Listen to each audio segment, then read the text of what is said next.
Esse slide é um slide de sensibilização. Por isso que ele é o slide que abre a temática da ideologia nazifascista e a Segunda Guerra Mundial.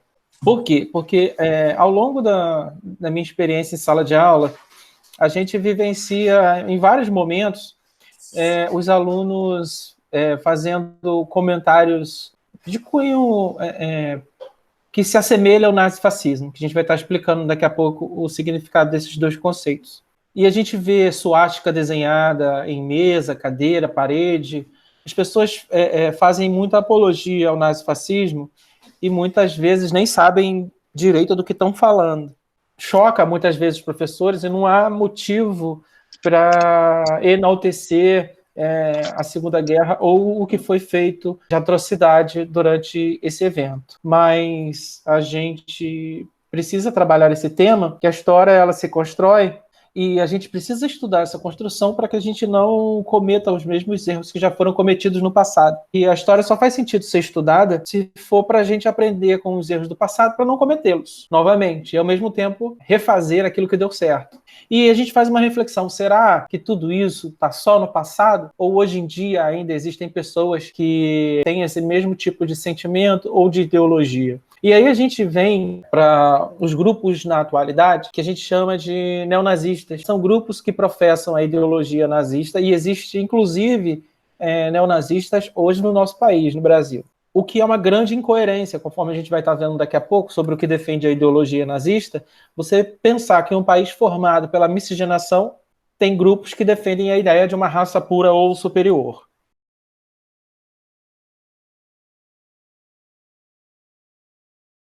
Na Itália, Benito Mussolini, ele era professor primário, jornalista, e pertencia a grupos comunistas. Porém, acabou invertendo um pouco a sua tradição comunista e é um dos fundadores desse partido que vai criar uma nova ideologia. O fascismo defende a ideia de um Estado forte. Isso fica um pouco mais fácil da gente compreender se a gente estiver falando da Itália, se a gente levar em consideração a ideia de Império Romano. Inclusive, a própria palavra fascismo vem de feixe. Feixe era um instrumento, que está aí no slide representado em vermelho, que eles utilizavam para abrir caminho dos exércitos do Império Romano.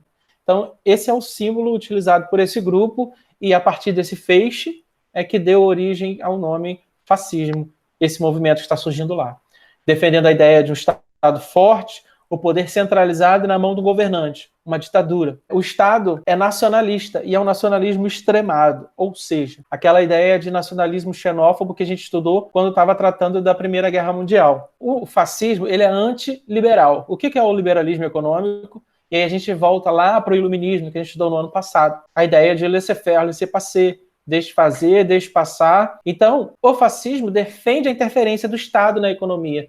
Por isso que ele é antiliberalismo, antiliberal. Um Estado voltado para a militarização e para a guerra. Ainda dentro da ideia de Mussolini, ele acreditava que para você conseguir juntar, catalisar, fortalecer uma sociedade, que a melhor forma para eu conseguir extrair o que de melhor a sociedade teria para dar ao país seria por meio da guerra. Por isso é que o fascismo incita, né, a guerra como sendo catalisadora de energia, né, que junta a energia do povo, da população, para trazer algo de melhor para o Estado. A visão de que o indivíduo e a sua liberdade são menores do que o Estado. Ou seja, se eu defendo uma ditadura, certo? O indivíduo e sua liberdade não tem importância para o Estado, porque nós criaríamos um Estado sem lutas de classes. O líder é um cara carismático, interlocutor com a massa, ele tem fácil acesso, né, às populações, à massa. O povo o entende, o povo compreende o que ele fala. Nos primeiros meses de formação do partido, ele já contava com 300 mil integrantes, obedientes ao chefe, que era Mussolini, chefe do partido. E isso vai rapidamente crescer e tomar força na Itália. É um contexto em que a União Soviética acabou de fazer a sua revolução comunista. Então, existe meio que um pavor no mundo de que isso se espalhasse por tudo quanto é lugar. O capitalismo da época na Itália, né, porque a Itália era uma monarquia, tinha medo do comunismo. E esse comunismo na Itália estava organizando greves, passeatas, manifestações, tomando forma, tomando corpo conquistando adeptos na Itália. Mas o sistema capitalista não estava conseguindo fazer frente ao socialismo, ao comunismo. Porém, o partido de Mussolini era visto como sendo uma força necessária ao sistema capitalista para frear as intenções comunistas na Itália. Então, Mussolini sabia disso. Ele vai organizar uma mega passeata, uma manifestação, Marcha das Camisas Negras, e mostrou que o fascismo tinha uma grande força lá. O que vai acontecer, então? Esse sistema capitalista que tinha medo do comunismo vai entregar o cargo de primeiro-ministro para o Benito Mussolini, e Mussolini, então, vai ser o chefe político dessa Itália, como uma forma de combater a ampliação e fortalecimento do comunismo italiano. Quando ele chega ao poder, o que ele faz? Ele vai investigar os seus adversários e, uma vez identificados, eles serão perseguidos. Uma vez perseguidos, misteriosamente, eles podem desaparecer. Em 1924, o Partido Fascista consegue eleger a maioria dos deputados para o parlamento. O partido de Mussolini, assim como o partido de Hitler, chegou ao poder por meio do voto popular. O povo votava, escolhia esta forma de governo ditatorial. O deputado comunista descobriu fraudes eleitorais que levou o Partido Fascista a ter uma maior quantidade de votos. Misteriosamente, ele desapareceu. E aí isso choca a sociedade. Fechamento de jornais, censuras, prisões arbitrárias e uma forte valorização do trabalho e do trabalhador. A gente tem no Brasil a chamada Consolidação das Leis Trabalhistas, CLT, e a Carteira de Trabalho. O equivalente a isso, lá na Itália, foi criado por Mussolini nesse período, que é a chamada Carta del Lavoro, a Carta do Trabalho, onde ele começa a desenvolver uma série de legislações trabalhistas, né, e valorização do trabalho e do trabalhador, com ênfase ao desenvolvimento industrial, na indústria de base e na indústria de guerra. Uma grande propaganda de massa, propaganda pró-governo, e cria uma polícia responsável pela vigilância e perseguição aos seus inimigos políticos.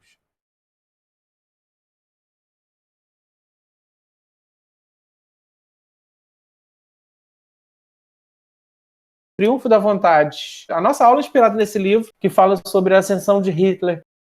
Bom, a Alemanha também está destruída pela Primeira Guerra. Ela foi declarada a grande derrotada da guerra. O Tratado de Versalhes impôs à Alemanha severas penalizações pela guerra. A Alemanha foi responsabilizada pela guerra, seu exército foi reduzido a 100 mil homens, era proibida de ter marinha, era proibida de ter aeronáutica, foi obrigada a pagar indenização para todos os países vencedores da Primeira Guerra Mundial, responsabilizado pelo conflito, perdeu terras, perdeu todas as suas colônias, foi obrigada a ter o seu território dividido ao meio, dando origem ao corredor polonês, né, porque a Polônia acabou ganhando acesso ao mar. Isso vai gerar um enorme rancor que vai estar guardado no coração do povo alemão. Quem foi Hitler, como ele surgiu e como que ele tomou o poder. Criança, pai muito bravo e mãe acolhedora e tal, não sei o quê. Hitler não teve uma infância muito fácil. Ele dizia que ele era muito superior à escola, que a escola não servia para nada e que ele estava superior a tudo aquilo. Antes da Primeira Guerra Mundial, dedicado às artes, tinha sonho de ser artista, gostava de música clássica, foi rejeitado na Escola de Belas Artes lá na Alemanha e vivia lá com a sua herança, na vida, entre aspas, quase que, sei lá, boêmia dos jovens da época. Até a Primeira Guerra Mundial. Inicialmente, Hitler não queria participar da Primeira Guerra Mundial, mas depois ele decide ingressar na Primeira Guerra Mundial. Ele era um mensageiro, ele levava mensagens nas trincheiras, nos campos da Primeira Guerra Mundial. Isso gerava um sentimento meio que contraditório, confuso, na cabeça dos soldados que estavam no campo na Primeira Guerra Mundial, de que talvez Hitler trouxesse um dia para a gente uma mensagem de salvação. Uma bomba estourou perto dele, ele quase perdeu a vida na Primeira Guerra Mundial, ficou um período lá afastado, perdeu a audição, a visão por um período, depois foi recuperando. Em 1919, o Partido Nazista, chamado Partido Nacional Socialista dos Trabalhadores Alemães, foi criado. E Hitler fazia parte desse partido. Ele é um mentor do partido. Ele, inclusive, cria a palavra socialista no nome do Partido Nazista. E aí, a ideia de fascismo, mais Alemanha, mais outras características que a gente vai estar falando aqui ainda, deram origem ao fascismo alemão, que é chamado de nazismo. Por quê? Porque são as siglas do Partido Nazista, Partido Nacional Socialista dos Trabalhadores Alemães. O nome do partido é Partido Nacional Socialista. Isso não significa que Hitler e o Partido Nacional Socialista defendiam as ideias socialistas. Nem tudo que está no nome das coisas as pessoas seguem. Né? Se fosse assim, não tinha juiz ladrão, não tinha político corrupto, porque, teoricamente, todos eles estão lá para servir o povo. No entanto, muitos, né, ou alguns, não servem. Então, o fato de ter socialista no grupo, no nome, não tem absolutamente nada a ver com a ideia de que Hitler era socialista. E isso por uma questão óbvia, que a gente vai estar colocando, se não me engano, no próximo slide, porque eu vou colocar para vocês uma comparação. O que é a ideologia nazista e o que é a ideologia socialista. E aí, então o nazismo prega isso. Olha como é diferente do comunismo, do socialismo. Então existia no governo algumas características comuns na União Soviética e do governo de Hitler. Mas ter algumas características comuns não significa que eles eram adeptos da mesma coisa. O fascismo é nacionalista. O fascismo, ele defende sua nação, ele tem aversão ao estrangeiro, ele odeia o estrangeiro.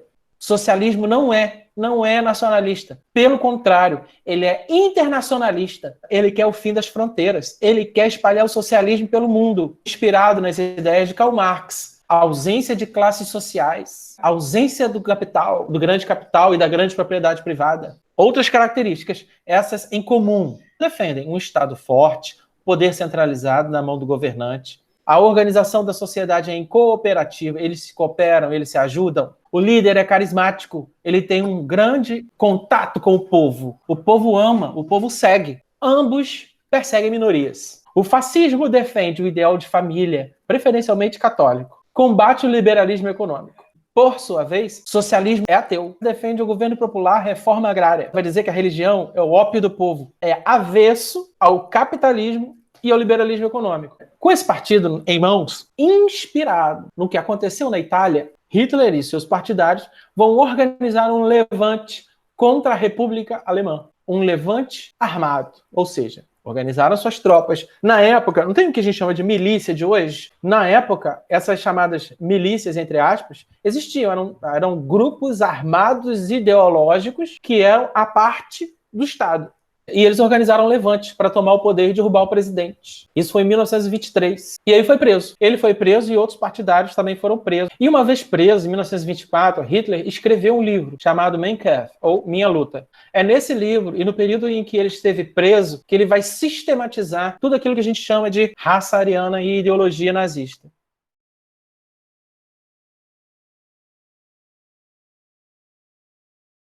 A gente tem uma diferença que a gente já falou, que é, o fascismo é na Itália e o nazismo é na Alemanha por causa do ciclo do partido. 2, o fascismo não tem a ideologia de raça ariana. A ideologia de raça ariana é exclusiva do nazismo. O que é a raça ariana? O que eles defendem? A raiva, o ódio, ele está explícito e nas argumentações e nos parágrafos. Quem é o ariano? O ariano é o alemão. O ariano não é, como os grupos neonazistas brasileiros pensam, o paulista de São Paulo. Branco, sangue alemão, olhos claros, louro, alto. Esse é o ideal ariano que Hitler defendia. No Brasil, gente, como é que eu posso falar em raça pura ariana se o cara é brasileiro? Nós somos frutos de uma mistura de raça. Primeiro que a apologia ao nazismo é crime no Brasil, da cadeia. E a gente pensa assim, eu posso todas as coisas. Não posso.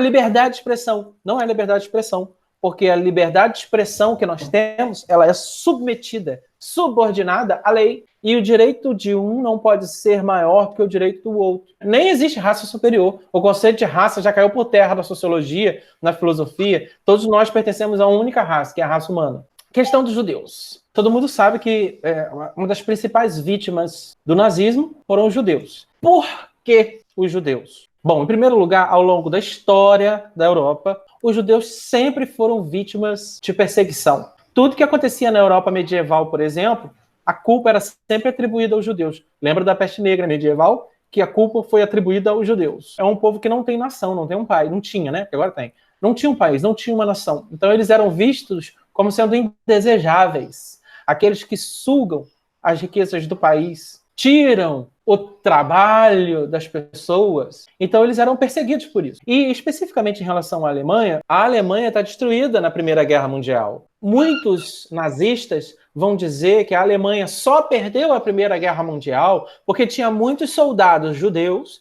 e que esses soldados judeus não teriam lutado como deveriam na Primeira Guerra Mundial. Então, atribuem a derrota aos judeus. Tem uma questão que, claro, Hitler não vai escrever, mas a gente sabe. Você perseguir e matar o judeu significa dizer que as riquezas desses judeus seriam confiscadas pelo Estado. O Estado alemão precisa de recursos. E aí, o que eles estão defendendo? Estão defendendo a ideia de que eu vou pegar o banqueiro judeu, eu vou matar o banqueiro judeu e vou confiscar os bens dele para o Estado alemão. Tem uma questão contraditória em relação aos judeus. Pode ser que, eu não estou falando que é, nem estou falando que não é. Eu estou dizendo, pode ser que Hitler tivesse sido judeu. Aí você fala assim, como assim, professor? Hitler não sabia quem era um de seus avós. Mas então como é que ele está defendendo a ideia de morte aos judeus? Mas o povo não precisava saber. Então, ele dizia uma coisa, mas não necessariamente vivia aquilo que estava dizendo e defendendo. Pode ser que ele fosse judeu. Além da questão do confisco de bens, no caso cigano, é um povo que não tem um país, migra de região em região. O negro não é branco, não é louro, não é alto, não é de olhos azuis. Outra contradição que a gente tem em relação aos negros na ideologia nazista é que eles falam, o negro é inferior e tal, não sei o quê. Os maiores corredores lá da época, inclusive a gente vai estar falando sobre isso, nas Olimpíadas, deram um esculacho na cara de Hitler porque os negros venceram a corrida na cara de Hitler e lá na Alemanha. Questão homossexual. Os homossexuais eram perseguidos, assim como as prostitutas. Ambos estão relacionados à mesma coisa. Lembra que a gente falou do Estado fascista? É um Estado pró-natalidade, ou seja, quer que tenha-se bastante filhinhos, quer que se tenha bastante gente. É uma sociedade que defende a ideia de que quanto mais criança nascer, melhor, mais forte meu país vai se tornar. E aí, a ideia da perseguição aos homossexuais e das prostitutas. Por quê? Porque não reproduzem a homossexualidade. E a prostituição eram vistas como perversões e não reproduziam, por isso eles eram perseguidos. Mas existe uma contradição. Que contradição? Você tem soldados de Hitler em campos de concentração na Segunda Guerra Mundial e generais de Hitler homossexuais.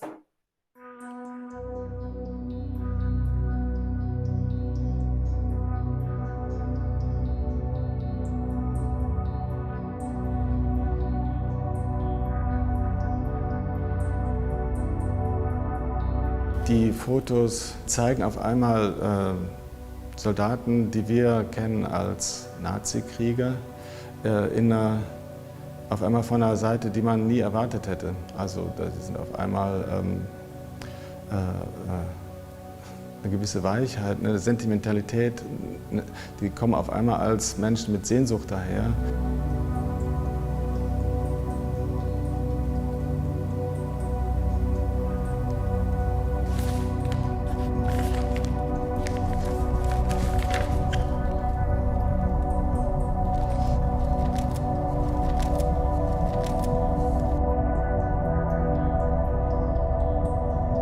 Solche Fotos gibt es in allen Fotoalben aus Kriegen. Also verrückterweise gibt es in den deutschen Fotoalben aus dem Zweiten Weltkrieg besonders viele dieser Fotos.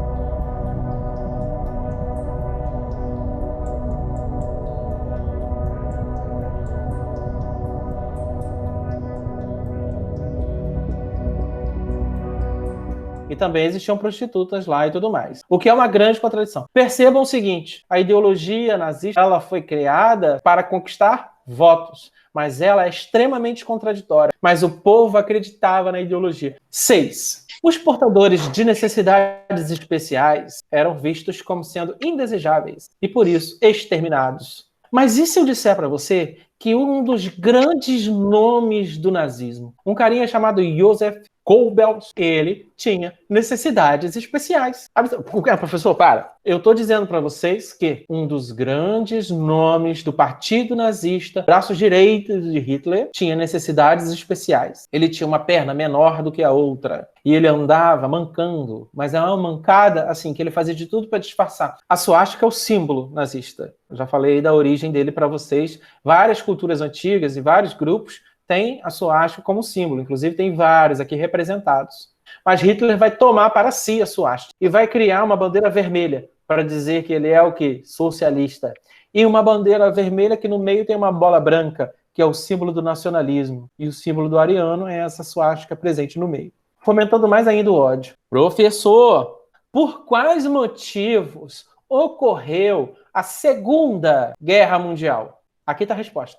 Primeiro lugar, existe um inconformismo da Alemanha com o final da Primeira Guerra Mundial e o Tratado de Versalhes, que foi aquele que impôs todas aquelas punições à Alemanha no final da Primeira Guerra Mundial. A Itália está revoltada, porque lembre-se, a França prometeu a ela Alsácia e Lorena. E pagou? Não pagou no final da Primeira Guerra Mundial. Para piorar a situação, eu tenho, a partir de 1929, uma grande crise do sistema capitalista. Depois de ser preso, leva um tempo preso, Hitler ganha liberdade. Quando ele ganha liberdade, ele começa a fazer várias campanhas políticas para tomar o poder na Alemanha. Inicialmente, ele teve poucos votos. Mas com o passar do tempo e com o agravamento das crises econômicas na Alemanha e com a crise de 1929, principalmente com a crise de 1929, o povo alemão estava num grau de sofrimento tão grande, quase 40% da população desempregada, entre 30% e 40% da população alemã não tinha emprego. É que, a partir de 1929, o partido de Hitler faz maioria no parlamento. E o partido que faz maioria tem mais cadeira e tem a preferência para indicar o primeiro-ministro.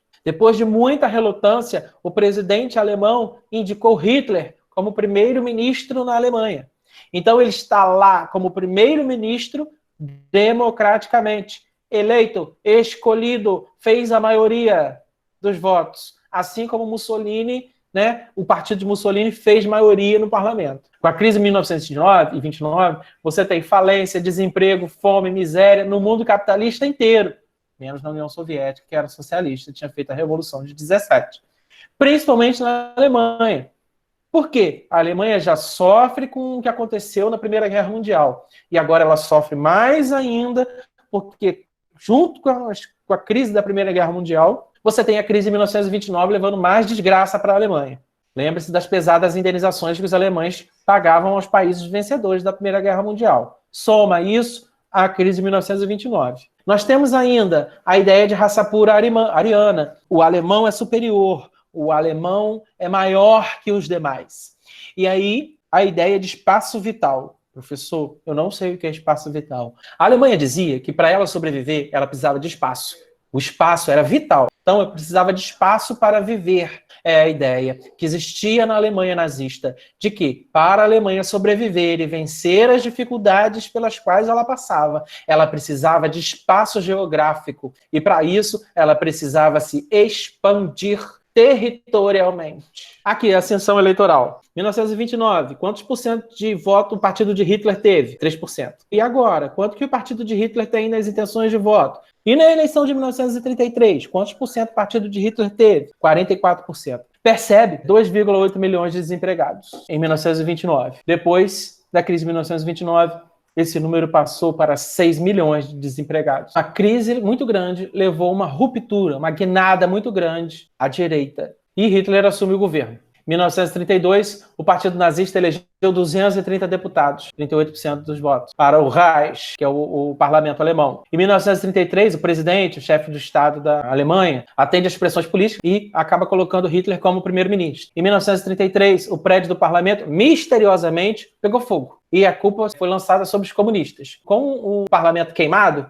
os deputados votaram para fechar o parlamento e entregar todo o poder legislativo para Hitler. Agora você tem o presidente, Hitler, e os juízes da Alemanha. Hitler como chefe do legislativo. Em 1933, são criados ainda os primeiros campos de concentração, que abrigavam comunistas e inimigos políticos de Hitler. Observação, quem cria os primeiros campos de concentração não é a Alemanha nazista, é a União Soviética de Stalin. A União Soviética criou os campos de concentração e a Alemanha imita. Em 1934, quando o presidente alemão morreu, o povo alemão vai votar e vai entregar o poder de executivo também para Hitler. E ele também foi escolhido chefe das Forças Armadas. Ó a tragédia. O presidente morreu. Vai ter eleição?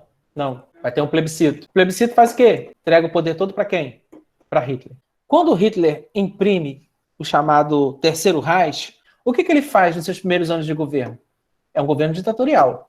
Existe congelamento de salários, a formação de cartéis, grupos que controlam a produção. Existe desenvolvimento da indústria de base, grandes obras públicas para diminuir o desemprego.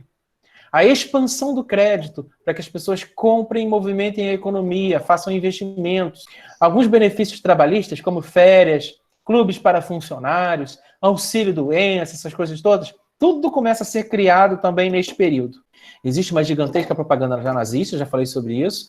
Existe uma violência física enorme contra os seus adversários. E os Jogos Olímpicos de 1936 era uma forma de Hitler mostrar o seu país para o mundo. Então eles vão gastar 30 milhões de dólares para poder organizar esse evento esportivo. Jesse Owens venceu a corrida dos 100 metros, o que deixou Hitler...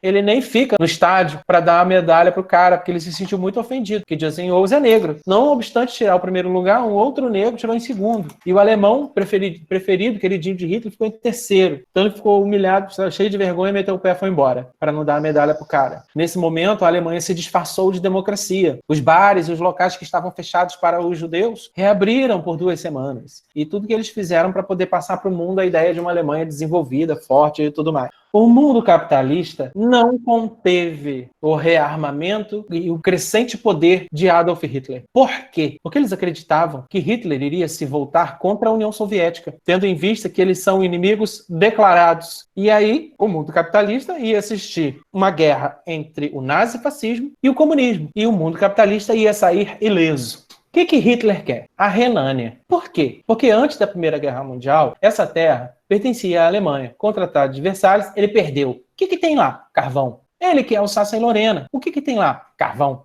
Hitler quer a Romênia e o Cáucaso. O que tem lá? Petróleo. Ele quer a Sibéria. Ele quer a Ucrânia. Mas eu posso sair tomando essas áreas assim, avulso, de qualquer jeito? Claro que posso. Basta me armar e fazer uma guerra. Renânia, tomada por Hitler em 1936. Nesse mesmo ano, a Alemanha cria um fundo para o esforço armamentista. Ainda em 1936, a Itália domina a Etiópia e o Japão se lança sobre a Ásia. Se nós temos ameaças em comum, a gente se junta contra eles. Do que eu estou falando? Eu estou falando das potências do eixo. Eu estou falando de um chamado Pacto Anticomitã. É um acordo, um pacto, firmado entre a Alemanha, o Japão e que depois a Itália entra. Nós temos um grande inimigo em comum. E este pacto, o Anticomitã, é a consagração desta aliança. Qual é o nosso inimigo comum? A União Soviética. 1938, o que a Alemanha faz? Anexa. Anexa o quê? A Áustria. Hitler é austríaco, ok? Ele nem é alemão. Logo, mais do que nunca, ele não poderia ser raça pura ariana, porque ele não é alemão. Qual é a justificativa? A Áustria e a Alemanha são uma coisa só. Todos são povos germânicos. Hitler anexa parte da região dos Sudetos aos seus territórios alemães. Ocorre a chamada Conferência de Munique. Partes da Tchecoslováquia passariam a pertencer à Alemanha. É arbitrário? Claro que é. Ou seja, eles estão repartindo um território, o pessoal dos territórios não estão sendo representados. Hitler se comprometia a resolver as questões de interesse nacional mediante consulta, e não mais de forma arbitrária. Países capitalistas vão pensar assim, deixa ele pegar essas terras e quem sabe ele fica quieto e para de se expandir territorialmente. No entanto, ele só estava conquistando mais força para poder saciar seu interesse expansionista e a ideia de espaço vital. Qual é o marco inicial? Que marca o início da Segunda Guerra Mundial? Em 1939, vai acontecer um pacto de não agressão germânico-soviético. Ou seja, lembra do Anticomitã, onde a Alemanha diz que a União Soviética é sua inimiga? Agora, contraditoriamente, tanto a Alemanha quanto a União Soviética vão ser favoráveis a um acordo onde eles vão dividir a Polônia entre eles. E não vão se agredir, pelo menos nesse momento, né? Aqui, ó, a gente está vendo o corredor polonês, tá vendo? Na Primeira Guerra Mundial, isso foi criado para que a Polônia tivesse acesso ao mar, dividir o território alemão, ó, em 2. Aqui é a representação de todas essas expansões territoriais que eu estava falando com vocês. Em 1938, anexando a Áustria. Em 1938, eu pego a Tchecoslováquia. Em 1939, mais regiões da antiga Tchecoslováquia. E em setembro de 1939, qual é o marco inicial da Segunda Guerra Mundial? Quando Hitler faz a invasão da Polônia. Este é o marco inicial, porque eram regiões